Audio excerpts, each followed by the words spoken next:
کیا آپ نے کبھی سوچا ہے کہ آپ کی زندگی کے اگلے 10 سال کیسے گزریں گے؟ توانائی سے بھرپور، آنکھوں میں روشنی اور دل مضبوط، یا تھکن، دھندلا نظر اور مسلسل دواؤں کے سائے میں؟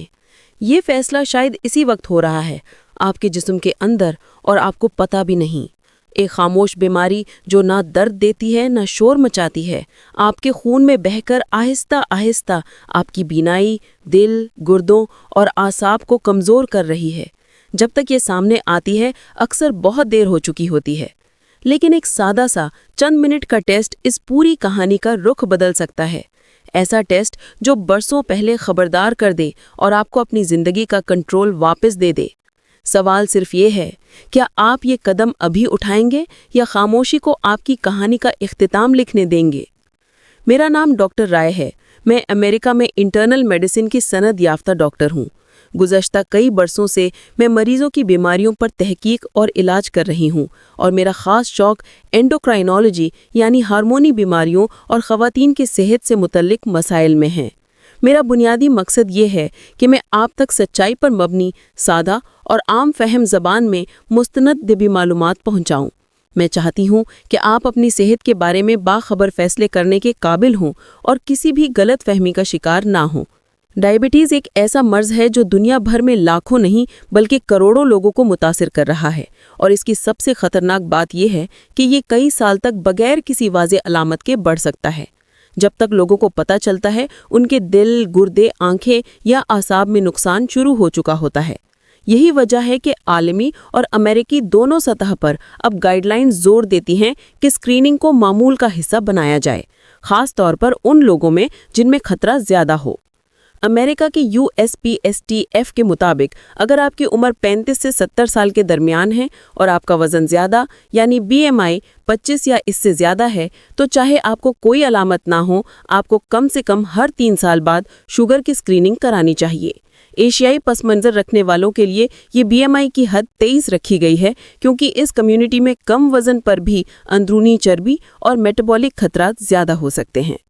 امریکن ڈائبٹیز ایسوسی ایشن نے بھی اپنی 2025 کے تازہ ہدایات میں یہی بات دہرائی ہے کہ تمام بالغ افراد میں 35 سال سے اسکریننگ شروع ہونی چاہیے، اور جن میں خطرے کے عوامل موجود ہوں جیسے family history, high blood pressure, cholesterol کی زیادتی، PCOS یا حمل کے دوران شوگر، ان میں یہ عمل عمر کی قید کے بغیر شروع کیا جا سکتا ہے۔ یہ خطرے کے عوامل کون سے ہیں؟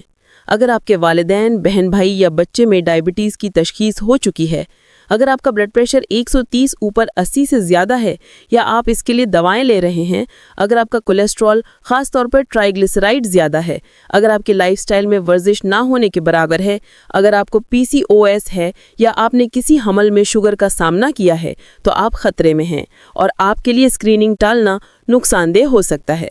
اب آتے ہیں اسکریننگ کے طریقوں پر۔ 3 بنیادی ٹیسٹ ہیں: فاسٹنگ پلازما گلوکوز HbA1c اور oral glucose tolerance test. Fasting plasma glucose یعنی خالی پیٹ شوگر اگر 126 ملی گرام فی ڈیسی لیٹر یا اس سے زیادہ ہو، یہ ڈائبٹیز کے حق میں ہے۔ اورل گلوکوز ٹالرنس ٹیسٹ میں 75 گرام میٹھا محلول پلایا جاتا ہے، اور 2 گھنٹے بعد اگر شوگر 200 یا اس سے زیادہ ہو، یہ بھی تشخیص ثابت کرتا ہے۔ HbA1c جو پچھلے 3 مہینے کی اوسط شوگر بتاتا ہے، اگر 6.5% یا اس سے زیادہ ہو تو بھی ڈائبٹیز کی تصدیق ہوتی ہے۔ پری ڈائبٹیز کا مطلب ہے کہ آپ ابھی بیماری کی سرحد پر ہیں اور پلٹنے کا وقت ہے۔ اس کی تعریف یہ ہے کہ HbA1c 5.7 سے 6.4 کے درمیان ہو، یا فاسٹنگ شوگر 100 سے 125 کے درمیان، یا OGTT میں 2 گھنٹے بعد شوگر 140 سے 199 کے درمیان ہو۔ یہاں زندگی کا رخ بدلنا ممکن ہے، بشرطے کہ آپ بر وقت قدم اٹھائیں۔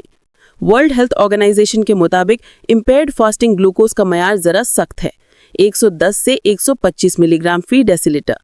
اس کا مقصد یہ ہے کہ ہلکی معمولی تبدیلی پر لوگوں کو بلا وجہ مریض نہ بنایا جائے، لیکن ایشیائی پس منظر میں ڈاکٹر اکثر ADA کے نرم کٹ آفز کو ترجیح دیتے ہیں تاکہ خطرے والے کیس جلد پکڑ میں آئیں۔ اگر آپ کی رپورٹ نارمل آئے تو ہر 3 سال بعد دوبارہ اسکریننگ کافی ہے، لیکن اگر آپ پری ڈائبٹیز میں ہیں تو ہر 1 یا 2 سال میں دوبارہ ٹیسٹ کرانا بہتر ہے۔ جو لوگ شوگر بڑھانے والی دوائیں لے رہے ہیں جیسے کچھ اسٹیرائڈز یا اینٹی سائیکوٹک ادویات، ان کے لیے وقفہ اور بھی کم ہو سکتا ہے۔ ٹائپ 1 ڈائبٹیز کے لیے مخصوص حالات میں آٹو اینٹی باڈی اسکریننگ کی جاتی ہے،